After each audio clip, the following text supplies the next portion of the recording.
Hello and welcome to the first installment of RPG Design Talk.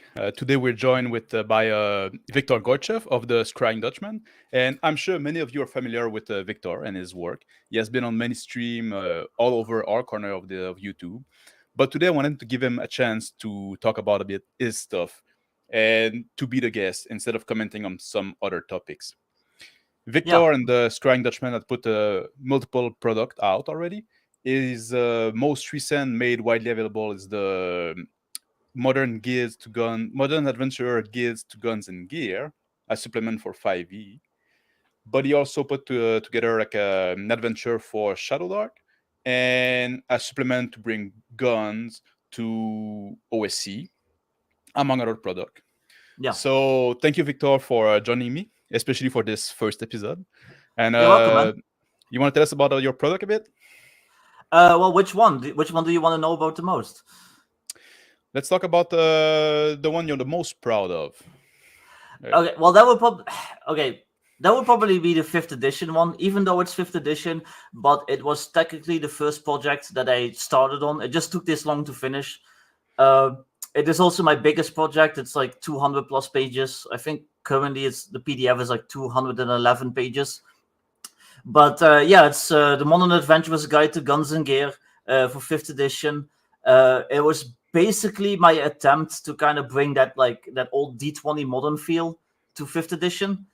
But at the same time, I wanted it to be compatible with like existing 5th edition stuff. Like a lot of like those modern 5e things, they're like almost their own separate game. They're not, they use the 5e rules at their base, but they're still their own game. I wanted to make a thing that's like literally compatible with your core books, and you can be like, hey, today we're gonna run Curse of Strahd, but it's like World War II and there's like Nazi vampires or something. I want to be in Waterdeep, but it's in the 21st century, and Waterdeep is all skyscrapers and shit like that. So that was basically my goal with that. So just like literally a supplement rather than a replacement. So you really made an effort to make sure that the product could be usable with the current adventure or current other product, I guess, other supplement that you use. Yeah, I didn't try to replace any rules. I didn't try to rewrite any rules. I literally just made like add-ons. So because you said that this is your first project technically, but it can seem a bit strange because you had other product that were out before. I guess that's due to the process of just the creation, since the bigger project exactly. Yeah. So that was my first project that I started on. I started on that in like probably 2020, 2019, something like that. It was basically born out of. So I was reading through the 5e Dungeon Master's Guide. It has like this little section on like modern firearms, grenades, and stuff like that. The rules are very basic. I didn't like them much. And I was like, you know what? I can do better than this. So I just made some notes in WordPad. I just wrote up some gun rules, and it just spiraled from there. I just started adding more and more stuff. It's like, well, I've got gun rules. Now I need rules for grenades. Well, now I need rules for C4. Well, now I need rules for modern armor. Well, now I need modern team subclasses. And it just grew from there until I had like a 200-page book. And then I decided to kickstart it, and So because that was really like your impetus for starting this project was basically insatisfaction from what was out there for basically. Yeah. Because you told me before that you used to play some D20 Modern. Yeah.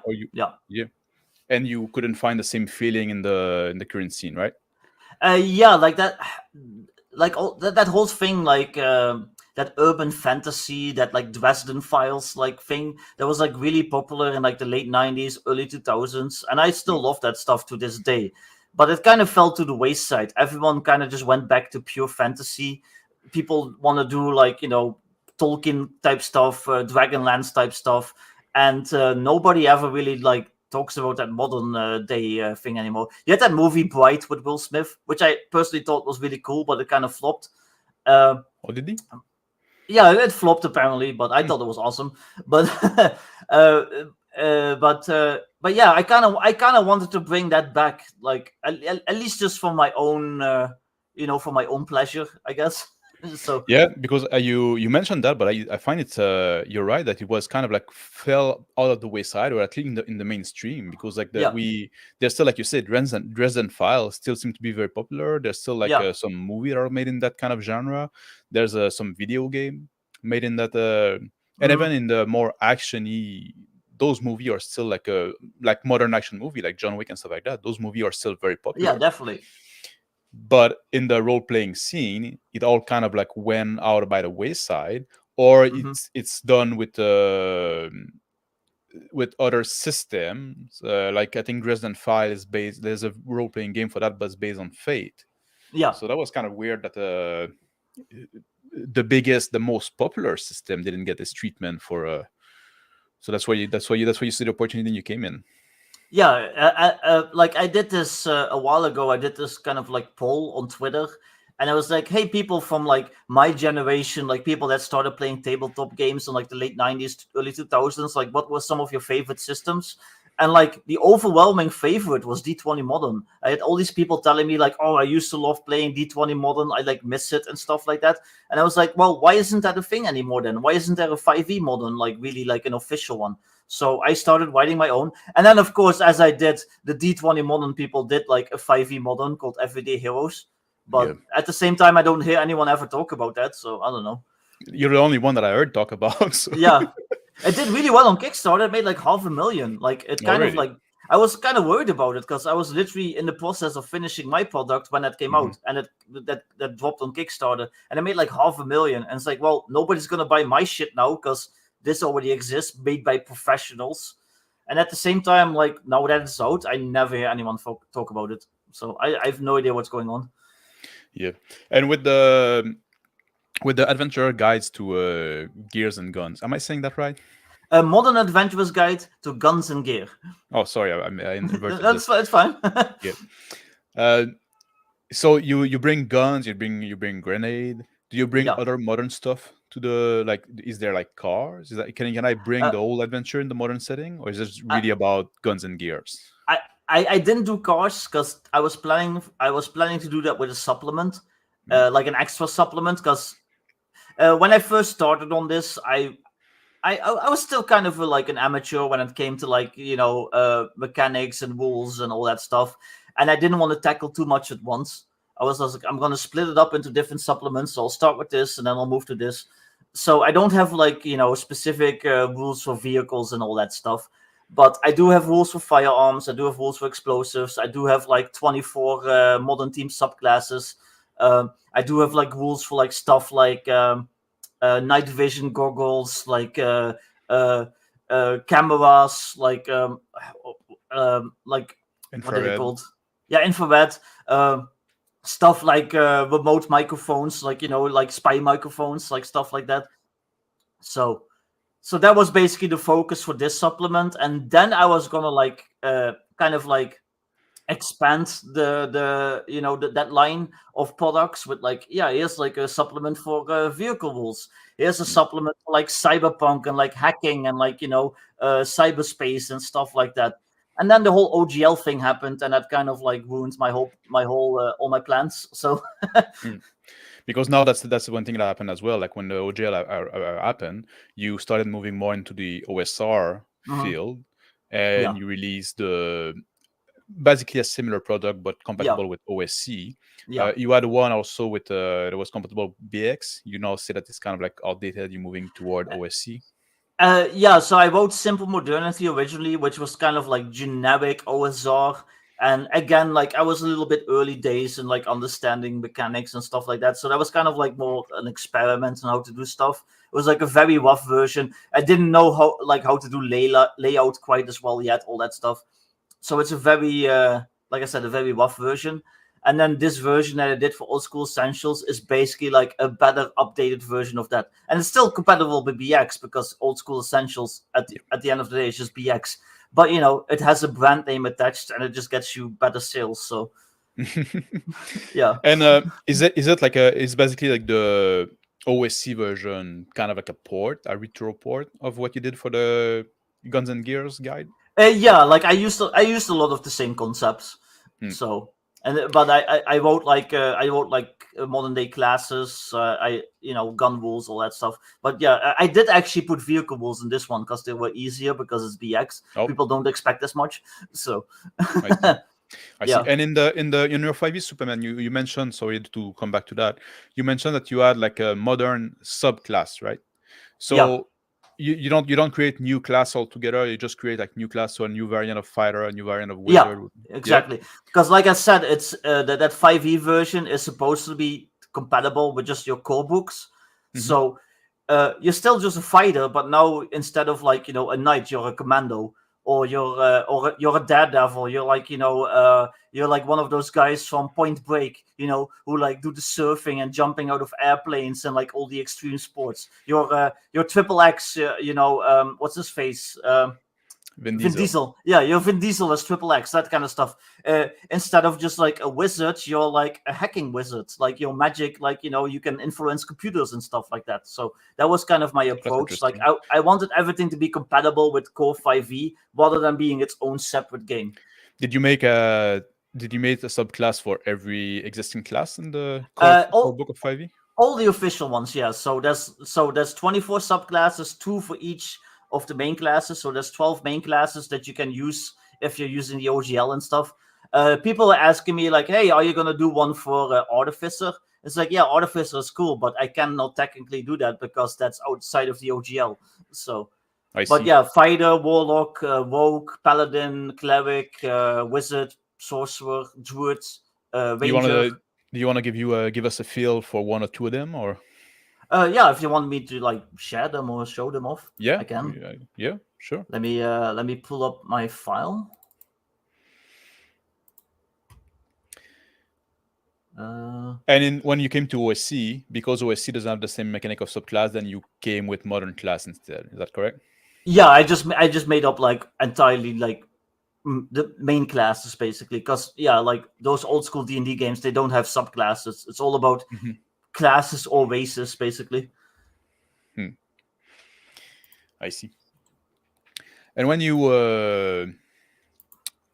approach a design, can I do just add to stream? Yeah, there you go. Let me make that well, that's going like that. I guess the right way to do it. Yeah, I can zoom in a bit more too. Oh yeah. So yeah, this is my cover. Yeah. I went for a very like D20 modern like style where it's like the different heroes standing next to each other posing. So in modern clothing. Yeah. So you've got like the half-orc chick with like the little submachine gun. She has Gru on a t-shirt, which some of the old school nerds might know that reference. That's like a very like Zork reference, I think it was. So I don't get it. Yeah, like that's like that goes back to the days of like text adventures. So that's really old school. But yeah, I have like all sorts of stuff. So subclasses. So I've got you've got every subclass here. So like Barbarian would be the pattern enforcer. Yeah. So basically, you're like the guy that like a loan shark would have next to him. You're the big hulking guy with the baseball bat, willing to break some knees. Like that kind of stuff. Yeah. So that's Path of the Enforcer. But then there's also Path of the War Machine. Like, as you can see here, you're the guy with like the machine gun or like the grenade launcher. You're like, Rambo going crazy with like the M60, Yeah, with the oversized gun. Yeah. What did you do for a monk, for example? Monk. So this one. I've got The Way of the Gun, which is very John No. Woo. So you're the guy that's like jumping around with like dual Berettas, like mixing kung fu with like gunplay. So Would that be also like a kind of equilibrium kind yeah, of vibe Equilibrium, yeah, like that gun with the kata, gun like gun kata? fu, yeah. Yeah. And then the other monk one is let me find it. The Way of Hard Knocks. So basically, you're like a street fighter, like a prison fighter, like a prison boxer. You have like you're covered in tattoos that give you like different like magical powers, like stuff like that. I see. And how do you, when you approach design for a class or something, how do you go about like your creative process? How do you go from just having an idea or just like say, oh, I want to do that? Because you mentioned a bit earlier, you were looking Mhm. at the rules for guns in 5e, and you said, oh, I can do better, and then you started writing a rules for that, and then it Yeah. lead to something else. So then how do you go from there to have like a full book written with 200 page? Like, do you do like the whole outline thing? Do you try to? No. No. I do not do out. My approach is very stream of consciousness. I just start writing, and as ideas come to me, I write them down, and I adjust any new idea to like stuff I thought of before. So it just comes very naturally to me, and like I don't plan anything. I might take some notes so I don't forget, like for Mhm. future reference. But for the most part, I just start writing, and like whatever comes out comes out. So like any of these classes, I just literally start with like a basic idea. It's like I want a fighter, and the subclass I want to be like a commando. And then I start writing. It's like, well, what would the commando do? It's like, well, they kick in doors, they throw flashbangs, they throw grenades. They're really good at like close quarters combat and stuff like that. So I just give them abilities related to that. I'll start writing a wizard that I want to be a hacker. And I was like, well, what does a hacker do? So I start thinking about like silly hacking movies like I watched like that actual movie called Hackers. Have you ever seen that one? I think so, but like a very very Yeah, long time ago. yeah. So I'll just put cheesy stuff in like that. Stuff based on the Matrix or whatever. I'm very influenced by movies and pop culture, to be honest. Mhm. So I steal a lot of ideas from that. So I just start writing, and whatever I think is cool, I just write down, and it just seems to work out. People seem to enjoy it, so I don't do any planning. I'm very chaotic. But do when you start writing those class, so you don't work on those class in parallel. Basically, you work on one, and then you go to you don't do like, oh, okay, I want to have like those class for the fighter, those class for the barbarian, all listed down with the kind of general feel. You don't even do that. No, Oh, nope, not really? at Hmm. all. I just start writing, and stuff just comes to me. Do you sometimes happen that you're working on a you're trying to come to a class and work on, like, for example, in that case, and come to the subclass of that class and find that you maybe another class would fit better in under that class, or maybe they Hmm. step a bit on top of another. Yeah, I do sometimes switch abilities around. Like I'll give like a certain subclass an ability, like and then I'll, like you said, I'll write like a new subclass, and I was like, you know what, that ability would actually work better for this class. So I'll just switch stuff around as needed. So Hmm. And how do you the actual process of writing? Do you just like go straight in a word processing document, or do you have like some kind of like a tool to organize note and move stuff around easily, or? I used when I first started, I used this website called hang on, what's it called again? Give me a moment. GM Binder. It's called GM Binder, and it lets you organize. You have to write it as like HTML, so it's kind of like it's Okay. it's a little bit difficult. You have to kind of like know like all those HTML tricks, but Mhm. it basically makes it look like a standard like 5e book. It uses the same layout, it uses the same background and all that stuff as like an actual fifth edition book. Mhm. So I started with that. I started writing with that. Eventually, it just became too much work to have to figure out all that HTML stuff, because it was just like taking up half. Like it was like half writing, half trying to figure out like the code to just make everything like properly organized and like make all the columns and pictures like properly, yeah, like in place. I switched to that from to Word, to Microsoft Word, Yep. And then eventually I bought Affinity, which is like a proper like professional program that you use for layout. It's kind of like Adobe InDesign, except it doesn't has a monthly cost. It's just like a one-time deal, and you buy it. And yeah, since then I just make it in that. And these days I pretty much do the layout and the writing like right at the same time. At the same time, so you go straight into your layout design. Yeah. Yeah. What do you find the advantage of that? Is that just only to save time, or is it or do you use the advantage of like being able to, do you sometimes shorten a paragraph to make it fit in the page and stuff like that? Yeah. So, sometimes it forces you to like make your writing more concise, so like it fits better and all that stuff. And it just gives you like a good idea of what your book is ultimately going to look like, so it helps with like that inspiration. It's like, yeah, like, I don't know, it's hard to explain. It's like, yeah, like this is what it's gonna look like, and that's cool. So yeah, it just pushes you on to like keep writing basically. Yeah, you basically bring the what you see is what you get. Yeah. To the final, like up to the final stage of. So yeah, basically, with that, you do your own layout yourself. I guess that would be important for a independent creator. I do my layout myself for my smaller books. Like anything below 100 pages, I generally do myself. My 5e book, I made a friend do. So I have a friend who does layout. So I paid her to do that because I just wanted to focus on the writing. Basically, I didn't want to do the layout for that. But all my smaller projects that I don't want to bother her with, I just basically do myself. And basically, like, and I imagine that also was possible through the Kickstarter experience. You went with this 5e books. You went on Kickstarter. You raised some fund. So, and is that what allowed you to buy art, pay friend for layout?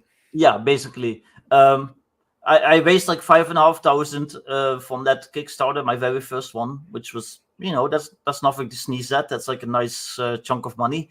It allowed me to buy art, which then I also used for my old school essentials product, because like, well, I already bought this. It's like literally the same theme. It's modern. Like, why would I need to get new art? Like, I already got this, so I used a lot of the same art. Watching my friends do layout and like learn how Affinity works and stuff also basically like let me learn how to use it. So it allowed me to like do those smaller projects myself, like I said. So yeah, like doing that Kickstarter actually like taught me a lot. So what did you learn from doing the Kickstarter that you could share? Like I said, well, like how to do layout, how to approach artists, how to advertise, just all that stuff basically, just like how to promote myself. Yeah, that's something I definitely wanted to touch about, because like Kickstarter now, like a lot of people try this route, and but I assume it's a lot of work in itself just to run the campaign, just to promote it and stuff like that. Yeah. Is there stuff that you would do that you would do differently nowadays, or is there stuff that you wouldn't do that you would do that you didn't do? I would probably these days I would probably spend the money just to get the art out of the way. So my first Kickstarter, I got the writing done. I started the Kickstarter to raise the money for the art, and then I got the art. And getting the art is always like, it always just takes the longest time. Like out of anything, like you usually have your writing done before the art is even finished. Artists, they tend to be pretty slow. They have like a lot of other projects, going on. So you're not even like the first priority, whatever. It can take like weeks or months to even just like get a picture done. So that took ages. So these days I'm like, you know what? Before I even do a Kickstarter, I'm gonna get like most of the art together. So when I do the Kickstarter and it is successful, it doesn't take me like another 6 months to get like the book finished, basically. Where was I going with this? my brain is like failing me right now. What was the question again? Sorry. I wanted to know if you had like lesson that you learned from doing the Kickstarter, or stuff that you would do differently, or stuff that you would recommend people if you want to try to do a Kickstarter. Don't fall into this trap, or don't forget to do this thing. Yeah. Well, obviously advertising is important, but so I advertised a lot on Facebook, but I noticed the big problem with Facebook is that people are assholes on that. they like, you'll start like an advertisement on Facebook, and you will just have people like just in the comments just like shitting completely over it, and it is very like dispiriting. It's like, I don't know, it just sucks. So I actually recently, and I was running some ads on Facebook recently, and I actually ended them because people were just like shitting all over me. I was like, I haven't had a single sale, and people are just like criticizing me, and I'm like paying for this. Yeah, like no, thank you. So I think you have to strike like a fine balance between advertising and like, like, is it worth it? Isn't it? Like, I don't know. Yeah, so you would rule out Facebook advertising as not being worth the investment you paid in. Yeah, Facebook, Reddit is also harsh. I hear like Reddit people will also just like trash Wow. your project. They will like downvote it, and it's like you. So it's like you're paying for this, but Mhm. I don't know. It's really hard. It's a fine hard line to walk. Because You haven't considered the way of trying to reach out to YouTuber and stuff like that, like bigger channel. Like we know some project that have been successful in big part through that. Is that something you considered, or? sorta, but at the same time, I have zero confidence. Like I have a lot of imposter syndrome. I have no confidence in my own products. I rarely believe people when they tell me that my stuff is good. I'm like, yeah, you're just saying that because you're my friend. So just the fact of having like a professional YouTuber review my stuff and then like taking the chance that they might trash it, like, it terrifies me. So it might work for some people that like have more confidence than me, but for me, I'm not quite ready for that yet. So you think that was in a way that something that stopped you from going this way? Yeah.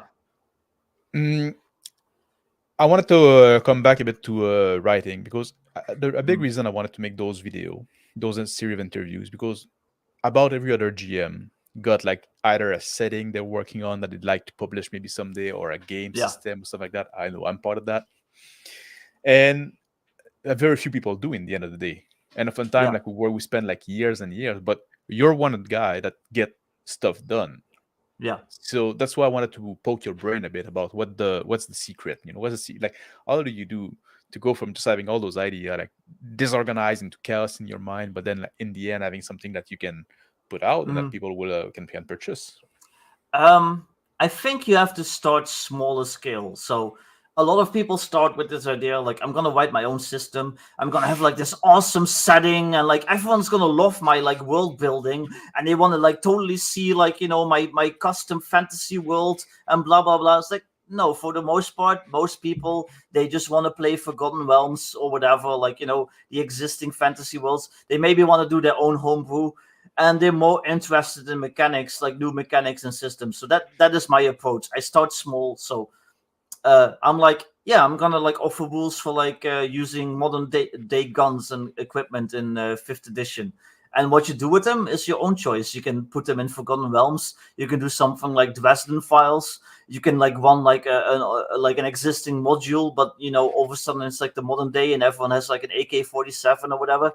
So yeah, you have to kind of like temper your expectations.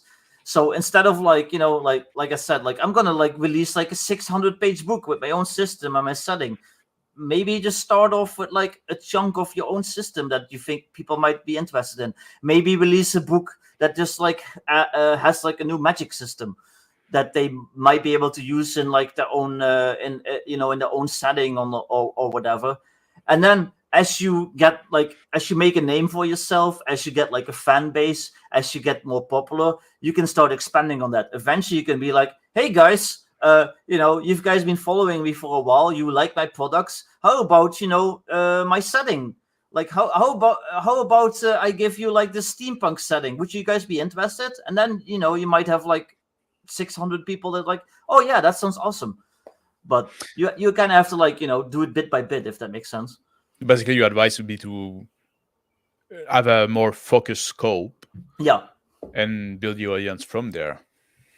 Yeah, basically. You you also seem to, and correct me if I'm wrong, to want to attach yourself, like, because you mentioned that when with OSC having a brand name, you want to attach yourself to successful property as well. You did the 5e book, you did the OSC supplement, and you did the Shadow Dark adventure as well. Yeah, definitely. And I don't consider myself a cloud chaser because at the end of the day, I don't really care. But at the same time, these are existing products that are already successful. And it's like, well, what can I do as just like a single like nerd that can do better than this? This is already out there. It's already successful. People are already buying it. So I'm just offering like an expansion on that. Like nobody is interested in my own like homebrew ideas on like whatever. They just want to play old school essentials, but maybe they want to add an AK-47. So that's where I come in. That could be also very in the old day. There were stuff like ray gun, stuff like that. So it could be like some kind of weird artifact that you can find, even if you don't. Yeah, definitely. Stuff like that. Yeah. Would you want to tell us a bit more about this adventure for Shadow Dark? What is it about? Oh, so it's not so much an adventure. It's just like a small little supplement I wrote for like it's like $2.99 on Drive2RPG and on Big Geek Emporium and stuff. It was mostly born out of somebody like telling me like, hey, you should do like a modern thing for Shadow Dark. I'm like, you know what? I've got a couple of weeks free. I'll do it. But I it's called Blacklight. Actually, I'll pull it up real quick. I've got it here. Yeah. Did you let me do this? Yeah, let me go to the cover.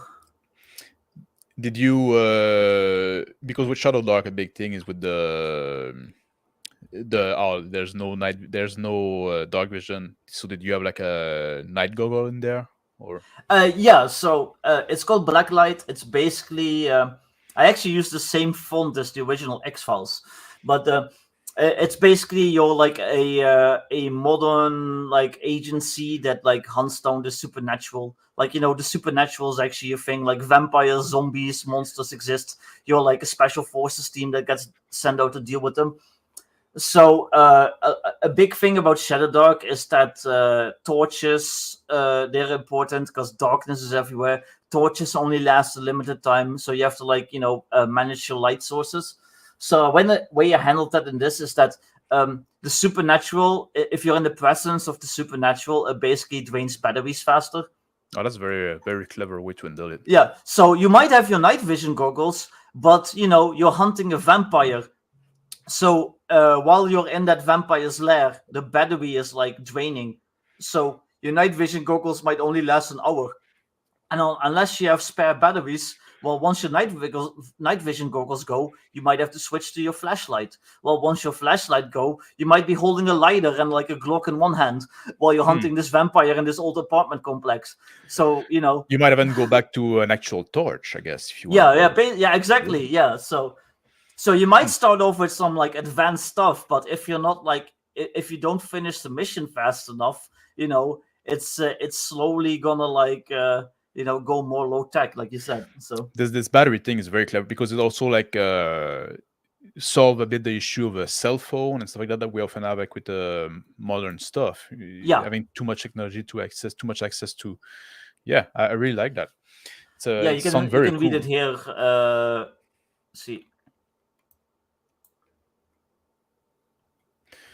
Yeah, are still far from foolproof. Things from beyond the veil tend to prefer the dark, and to skulk unseen, they use supernatural method to ensure it stay that way. Yeah, with the presence. That's a very clever way to solve the issue. Actually, something that a lot of people should consider when playing Call of Cthulhu, stuff like that in the modern setting. There's a question from Major's Musing in the audience. If you want to answer that. Have you found that attaching your products to things like OSC and Shadow Dark affected your sales compared to original product? Well, technically, Simple Modernity, which was my first like BX modern game, it is also a copper seller. It's a copper seller on Drive2RPG, but so is Modern Necessities, which is the old school essentials one. I do have about like 20 more sales on the old school essentials one than I do on the original. So as far as sales, I'm not sure there's been that much of an effect quite yet, but I'm also still a bit early days, so it's hard to tell. But at the same time, when I did write for Old School Essentials, Necrotic Gnome, which that they published the game, they put me in a newsletter and everything. So they did like a lot of promotion for me, and it actually got me a lot of sales. So that's very nice of them. Yeah, like they're really cool with that. They actually gave me permission to not have to use the OGL. They gave me like special permission to use like stuff from Old School Essentials, and I just had to put in like a little sentence in the book. It's like, yeah, I've got permission from them. But yeah, like if you're dealing with the right publisher, they will do a lot of promotion for you, because they're just like they a lot of them, they appreciate third party publishers because it just means more sales for them.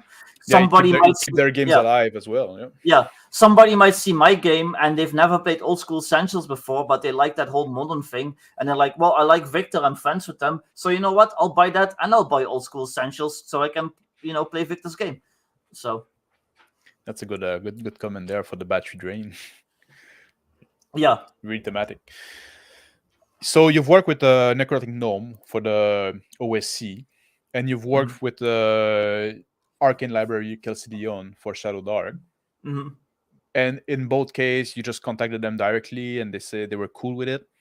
I didn't contact Arcane Library because their license is very it's very casual, it's very open.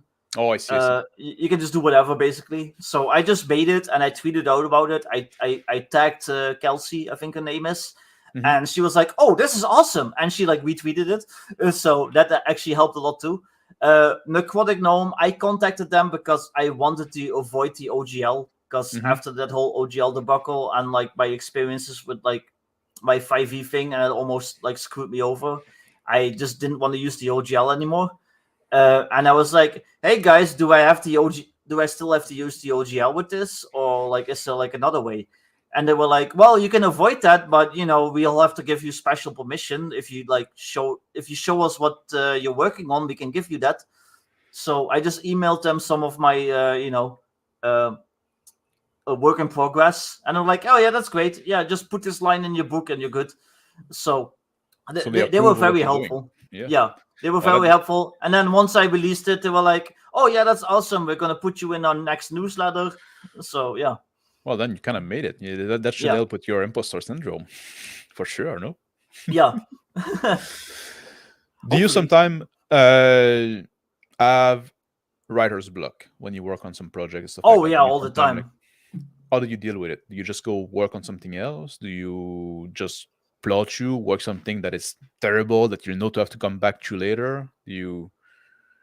When I write this book, I just don't do anything. I just write it out. I just watch stuff. I watch movies. I just hang out with my friends. And then once my inspiration comes back, well, it comes back.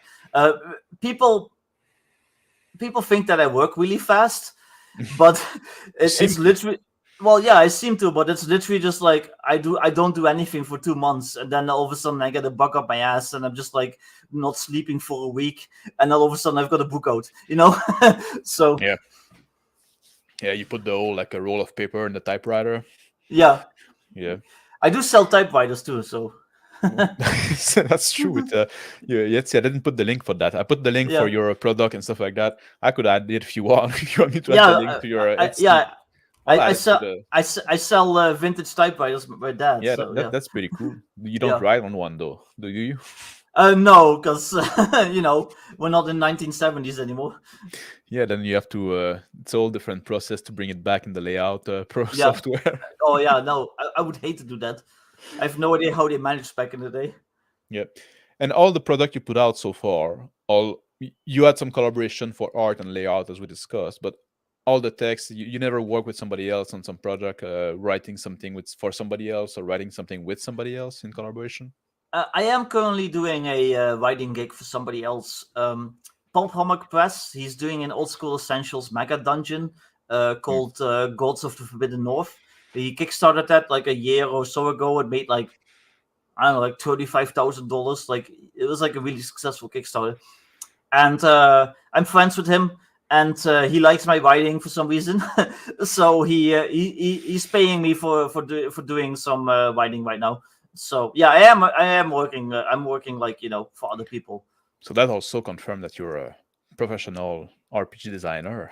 Yeah, apparently, but I just have trouble. I just have trouble wrapping my brain around that. Like I don't know. I just I'm like, even though he's paying me, and even though he's like, "Oh yeah, your stuff is awesome, Victor," I'm just like, "Yeah, just saying that because he's my friend."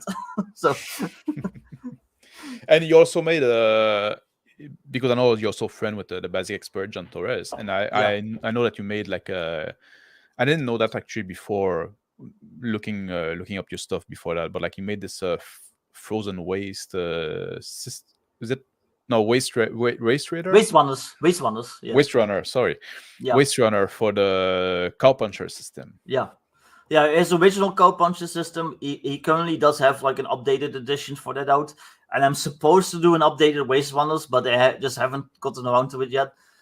But the basic expert, he did this game called Cowpunchers, which is like Old West. I like quite a bit. I got the reloaded version. I find it's a very workable system. It's very cool. Yeah, I like it. It's like D6 dice pool, Old West, and he's fine with people just taking it and making their own stuff because it's just promotion for him at the end of the day.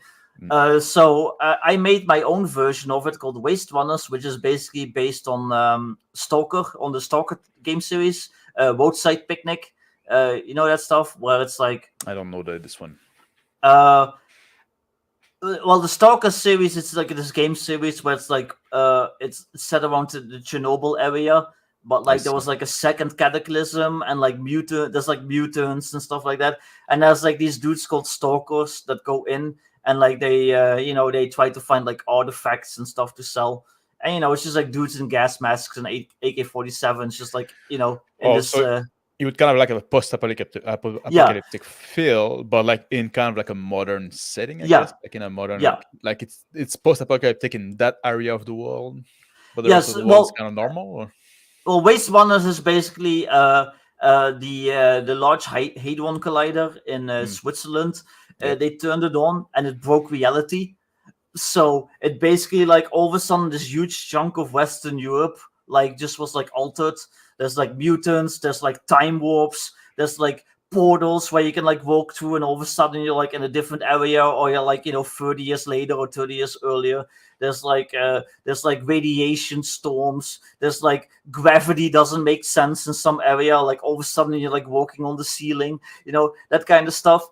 And you're a runner, so Waste Runners, they're called runners. You're basically a scavenger that goes in there and like tries to find like these valuable artifacts, like an item that's like altered by like physics and stuff like that, just to sell. So that is basically Waste Runners. That sounds actually very cool, like because like I think the system that John designed is pretty functional. It's a good system. But if you're not into Western, that could be a different area to explore. That is definitely pretty interesting. And I still need to make a version for Reloaded, like I said. I just haven't gotten around to it yet because I've been working on my own projects. So yeah, well, that's the thing when you have like so many projects, so many iron in the fire. Because you also have I don't know if you want to talk about that now. You also have like your own system. You talk about it on Twitter a bit, so I assume our own system using Rumicube. Well, that was kind of a joke, but at the same time, I do kind of want to do it now. I also have a system I think that's a that funny I want to joke, do. and I think it would be an interesting design project. Yeah, I could kind of see how it would work, Rumicube. I also want to do a system that's based on coin flips. So it's literally just I was gonna call it spare change. Yeah. I remember you talked about it. Talk about this about it a bit. That's a funny one as well. That's an interesting one. I like those ideas. I like somebody that comes up with an idea, and especially like that you bring them out and eventually in the world. That's really fun. Tell me about coin flip. That's a fun one. Well, let me find the cover that I made for it. Because I guess that's a part of your creative process as well. You get with some random idea and you make those like fake cover for them, and then like at some point they become realized. I do that a lot. Every time I come up with an idea that I actually like I'm planning to maybe work on, I make like a quick cover for it, and I'll post it on Twitter, and people get excited, and I'm like, oh fuck, I have to do it now. Yeah. Well, you didn't do one for the Rumicube game though. Yeah, I guess I will have to at some point, but yeah. How would you team that at the stream there? I am not sure. A rule light coin flip TTRPG. Yeah. And do you have an idea of the team for that? That would be. You play like banker. Or... I was probably going to be like bank robbers and stuff like that. Oh yeah. Yeah. Which is different than banker, just to make clear to the audience. Yeah, no, that's the same thing at the end of the day. But yeah. Bank it will probably just be another like another banks, not people that rob you with banks. Yeah. No, it will probably just be like yet another Viktor Gorchev modern day tabletop game. But instead of like, dice, it uses coin flips. So do you have any specific idea for mechanics around the coin flips, or just like a D2 basically? It was probably going to be like a coin flip pool. Mm-hmm. So like you can collect coins, and like the more coins you have, the more you can flip. And so it's like you have like a difficulty rating. It's like, well, you need like four heads to like make this skill check. And it's like, well, okay, well, I've got 6 coins, so I'm gonna flip them. Hopefully I'll get 4 heads. Would you play with the denomination of coins, or maybe that included the specific challenge because of the different region, but with different type of coin? Yeah, I was gonna keep it general because I want people to be able to use euros, dollars, whatever the whatever Turkish money is, like whatever like they use in South America, like whatever. It doesn't care as long as it's a coin and it just has heads and the tails. Like you should be able to play my game. I guess Mage's Musing would be interesting in that coin flick RPG. Yeah, mainstream the D2. D2 is actually like used in a lot of game because every time you use like a D6 where 4, 5, 6 is a success, you're basically ruling a D2. Yeah.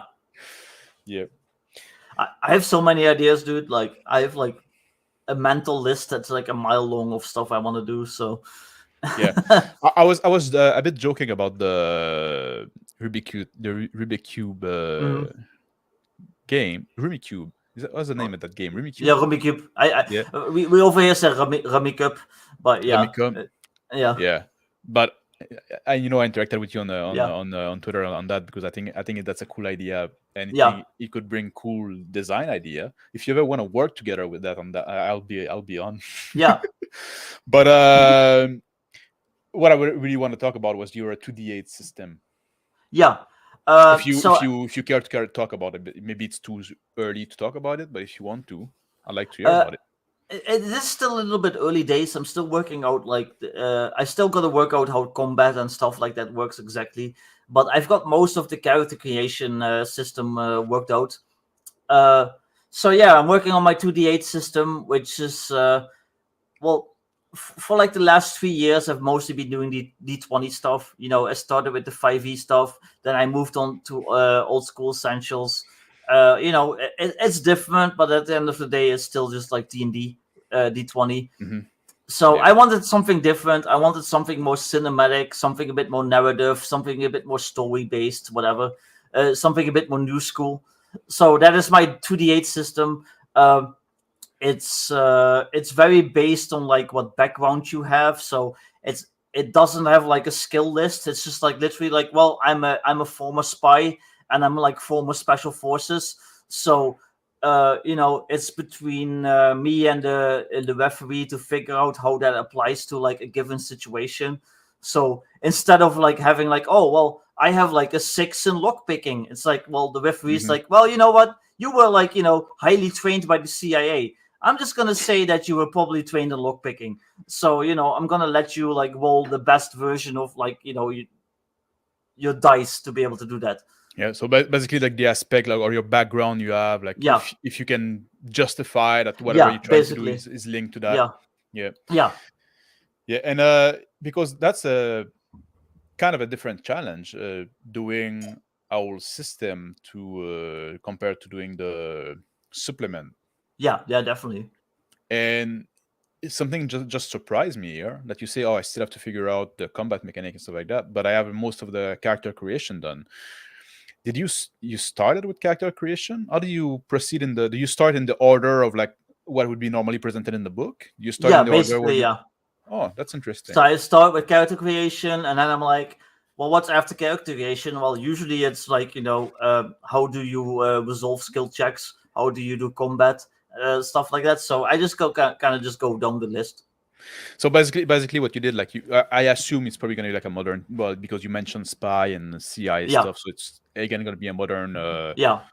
no magic, no fantasy, just pure modern. No.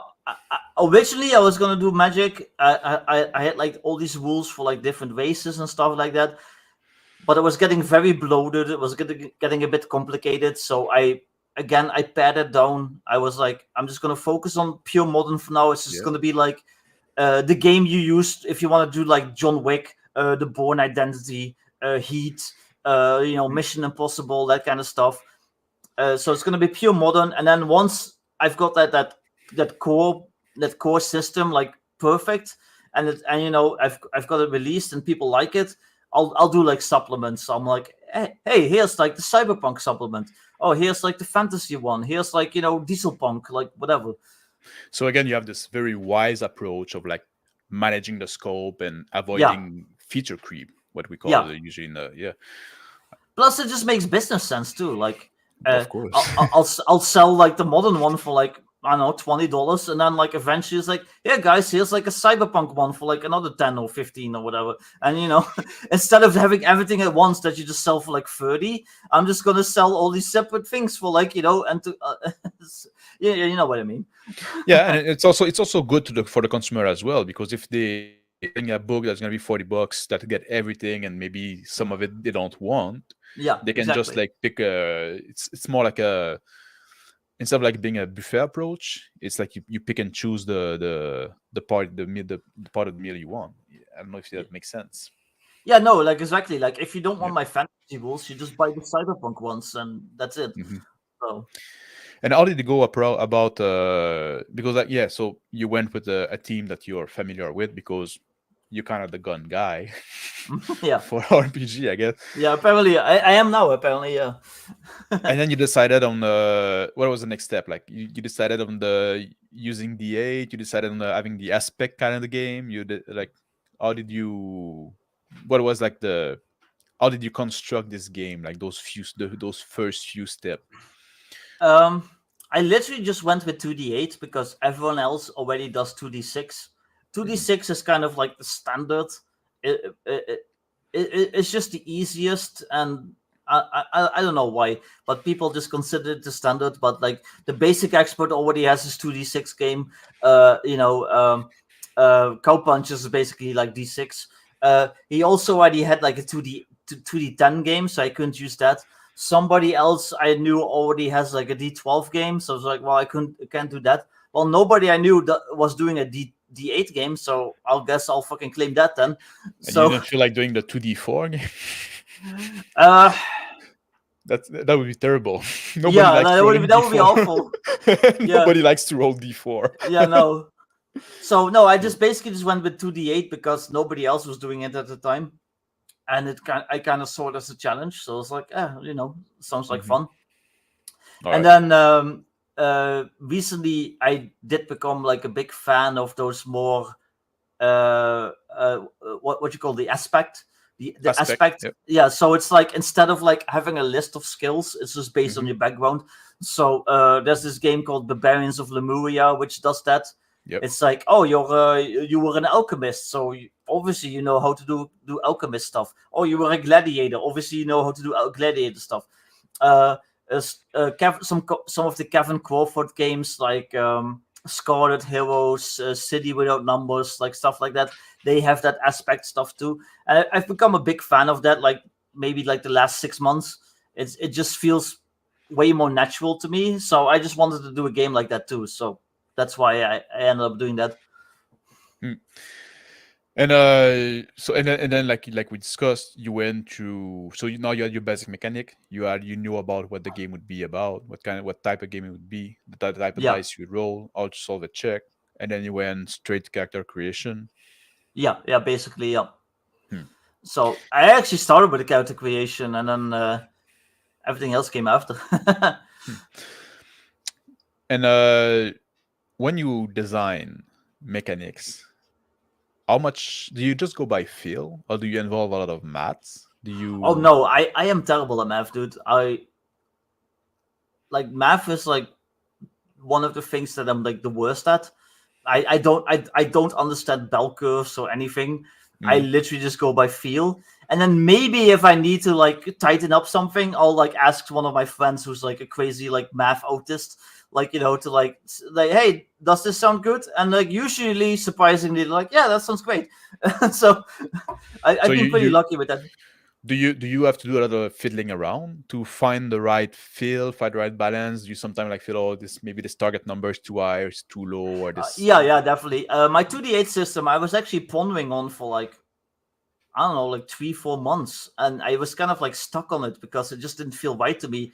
And then all of a sudden, I just kind of like had a breakthrough, and that's when I like actually like started writing and putting it down because like I just felt a light and suddenly it's like, oh yeah, if I do it like this, it like works perfectly. You want to So expand on that? What was the blockage? What was the breakthrough? basically the that target number system, like we've talked about on the other stream, where each background has like a specific target number. So your main background is like your ability score. It's 20 minus your ability score is your target number, and then your Hmm. secondary background is like a certain number minus your ability score. I was basically stuck on that because I wanted the maximum of the ability score to be 16, but like 20 minus 16 is 4, and that seemed very low for like a roll for like a 2d8 system. It's like you're pretty much always going to make that if you're Yep. rolling 2d8. Like a 4 like seems very low. It's 1 chance of So 8. Well, less than that actually, but like, yeah, it's only if you roll a 2 or a 3 that you wouldn't get it. yeah, pretty much. So I was Mm. struggling with that, but eventually like, I split up the backgrounds between the main one and the primary. So the main one is it's ability 20 minus ability score. The second one is 22 minus ability score, and then like your untrained skills are 24 minus ability score. So that kind of like makes it a bit more spread out. So you're only gonna get that 4 if you're like John Wick. If Mm-hmm. you manage to max out that ability score, which isn't that easy, and you're like the best ever at everything, and you're doing that very specific thing that you're good at, then yeah, you might be rolling like against the 4. Because But you have like a primary background and a secondary background, and they have a number as like that indicate you can raise them, kind of like a level if you want. yeah, Yeah. Hmm. I see. And so that would be an example of like a one of like maybe like a I would not really a writer's block, but a design block that you just like put it aside and like work on something yeah, else and then came yeah, back to it. Hmm. yeah, basically. Yeah. We're coming up on the hour here. Is there anything else you would, any other advice you want to give people when it comes to design, when it comes to writing or putting yourself out there, bringing a product to the market? We can go over it. Doesn't matter. Just um just I don't know, as cheesy as it sounds, just do it. Just start writing. Maybe go on some streams, try to make some friends, try to make some connections. I like I'm on a lot of streams these days, but I never approached it from like kind of like a cloud chasing like I never asked like, hey, can I be on your stream to like promote my book? No, people just invite me on their streams because they like hanging out with me, and I think that is more important than like that whole cloud chasing thing. Just Mhm. be personable, just be funny, just be friendly, and things will come together for you, apparently. Well, I'm glad if it's coming for you, and like you say, you're putting stuff out there, and Yeah, we still have stuff to expect from you. yeah, Uh, definitely. so that's good. That's good that you're not one and done. You still have stuff you're working on.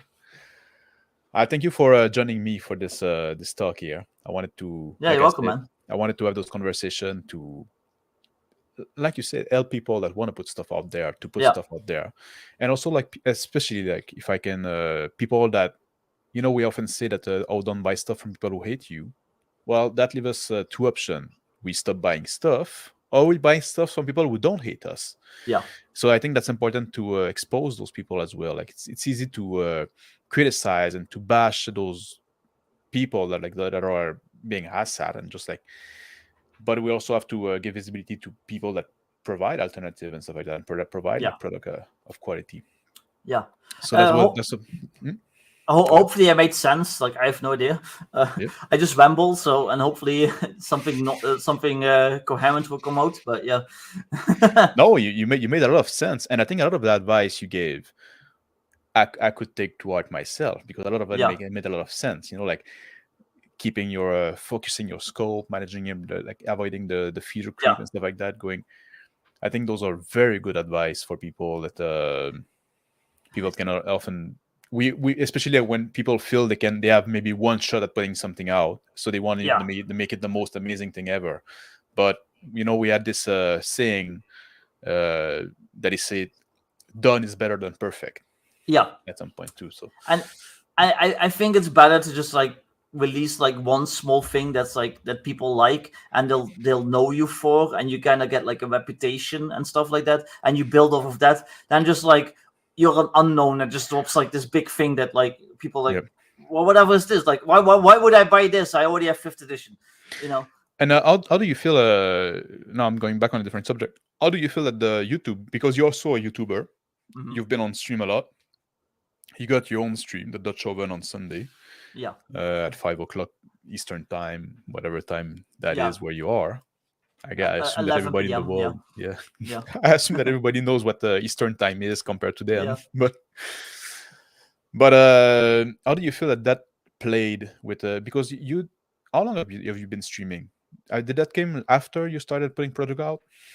I've been streaming about 10 months, and I think I started streaming around the same time. I started like talking to T-shirt Historian in his chat, and eventually he invited me to his streams.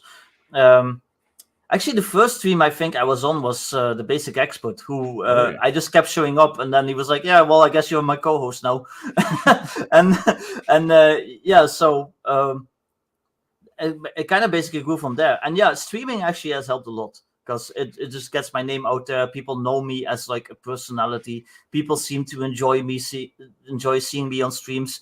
Apparently, people think I'm funny. I don't know why, but well, you are. Yeah, so like that actually helped a lot.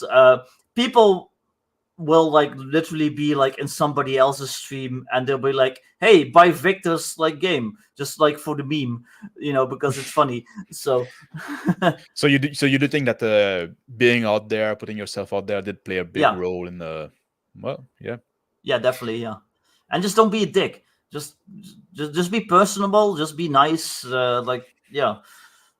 Mm-hmm. Don't start drama, like, and we all know, like, we all know the drama llamas in the hobby. So yeah. I've put your the link to your product and to your YouTube channel in the description below here. If there's anything else you want to add, anything else you want to share, people can see you all over during the week. You're on Monday on the Basic Expert. You're on Sunday on your own stream, on your own channel. You're oftentimes on Friday night, because that's not the first time we talk. I've been on your show a few times. We've been on the on the Friday night show stream of Legend of Myth together a few times as well. Is there anything else you want to add before we end the stream? No, that's basically it. Check out my stuff. Check out my streams. Also, check out the Basic Expert stream on Monday. If you want like a really good like Gilded channel for like tabletop talk and stuff like that, check out his Gilded channel, the Basic Expert Gilded channel. If you look him up on Twitter and stuff, I'm sure you can find the link to that. And that's pretty much it, dude. Yeah. A magic system based on animals with poison and or echolocation, bioalchemy, I call it. That's a good idea. That could be a product in itself as well. Like, especially like there's a lot of people that like those anthropomorphic animals and stuff like that. That could be or even if you go in mutation or mutant stuff like that That's One of the first things I wrote was a subclass for 5e druids called the Circle of the Mutation. mutation. Yeah, Yeah, I and saw it's that as well. basically druids that like they harvest monsters and like extract like that DNA and they inject them into the cells and they can take on aspects of the monsters. So. You also did Lenskinish Yeah, the class. Landsnacks. Yeah, Yeah, that's interesting. yeah. I love that class. One of my friends is actually playing that currently in one of my own games. So and it's always funny when he does something with it. I'm like, wait, that's like really broken, and I'm like, oh fuck, I wrote that, so I can't say anything. That's something we didn't talk about. If you don't mind me keeping you a bit more about it, about playtesting and stuff like that. How do you go about it? Do you just like send beta out and? I just have my own. I have my own groups that I run games with, and I just make them play my shit. And we do that for a while, and it seems to work. And I'm like, I guess it's right. And then but at the same time, balance is important, obviously. But at the same time, I'm not that worried about it because Wizards of the Coast, like they have no balance. Like so, like when like this multi-billion-dollar company or multi-billion-dollar company barely even like balances their subclasses, like why should I worry about it?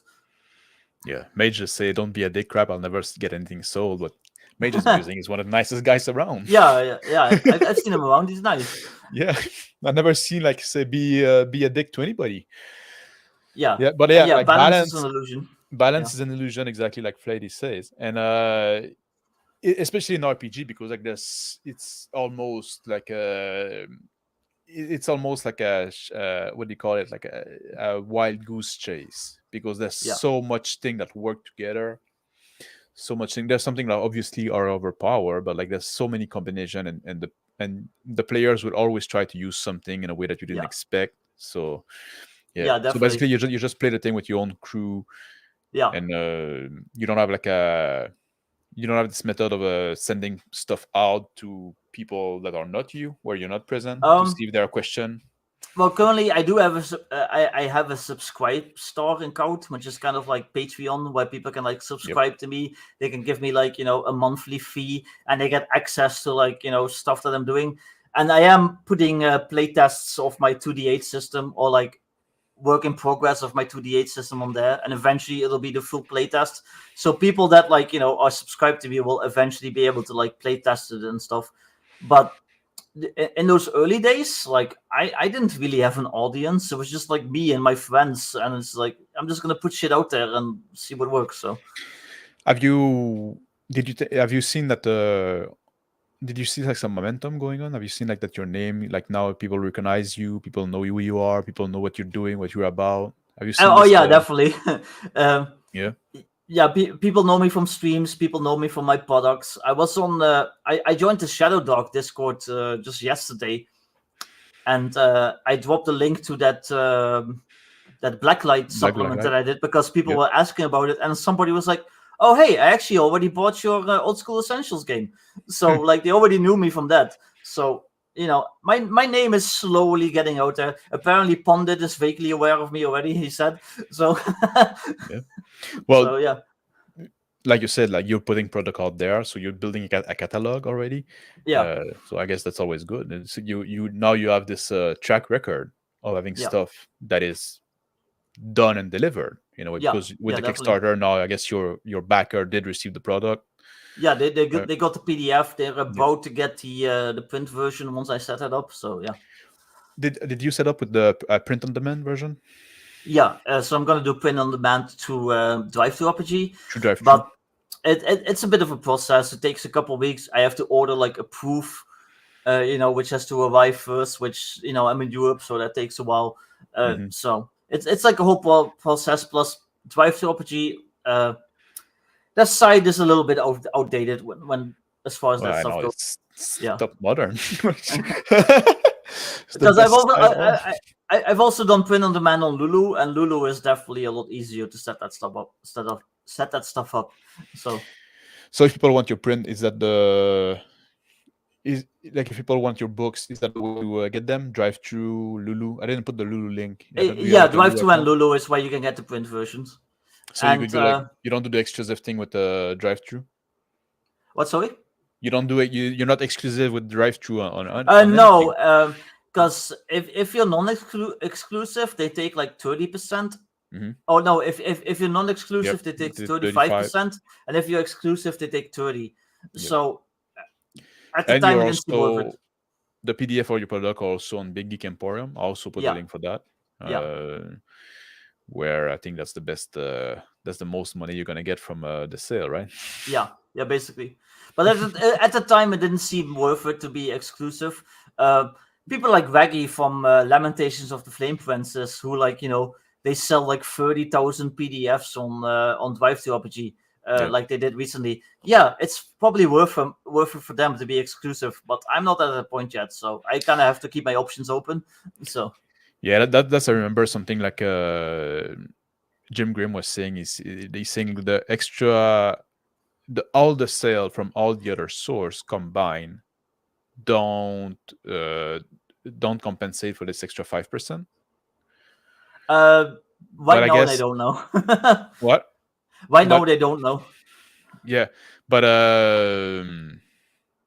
I think there's also like a moral case to be made about that, and I talked about that before, so that's maybe not the topic for now. But just so people know, you're also available. Your PDF are also available on Big Geek Emporium. Yeah, and Itch technically, yeah, and Itch. But I think like I said, I think Big Geek Emporium is the place where you're gonna get the biggest cut of the sale, right? Yeah, but it's also so when it comes to my Modern Necessities, the old school essentials one, I think I've sold like maybe 10 on Big Geek Emporium. I've sold like 80 on Drive-thru-RPG. So there is a big difference. That's a big difference. But I mean, if you want to sell people, if people are interested, they're gonna get the same product. You're gonna get a bigger cut. So if you want to send people over, I would encourage them to go through there because it supports the creator more, I guess, instead of supporting a company that also oftentimes made us. Yeah, definitely. Yeah. So I thank you, Victor, for joining me. Thank you for this talk. Man. I thought you had like a very interesting thing to say. Very good advice. And it's always like always interests me to see how people like go about, like I said, getting from having an idea to a finished product. I think a lot of people can learn from that. Mm-hmm. And you're one of the rare that actually put stuff out. So finally, good on you. Yeah, took me almost 40 years, but yeah. So thank you for joining me. I also want to thank everybody in the audience that show up and that commented and that came. And I hope to have another show next week. I don't know with whom yet. This was kind of like a test show, I guess. And that's why I want to have a Victor because, well, I talked with Victor a lot. We kind of get to know each other. Yeah. But I was still nervous about it. I think it went well. I had fun. Thank you. So next week, I don't know who it's going to be. I'm going to try to figure out this week to get somebody to show up. And in the meantime, I'm going to try to upload the video in my normal schedule. The schedule might change because doing those live stream, like I have a limited amount of time as well, guy. I got a lot of stuff to do. So maybe I'm not going to be able to put the video out a week like I usually do. But we'll see. I'll have to figure out how it goes. So thank you very much for joining us, Victor, and the people in the chat. I'll end the live stream now, and I'll talk to you soon. I'll see you on my video in the comments or next week on the next installment of RPG Design Talk. I guess that's the name. Thank you very much. Bye. Bye, everyone.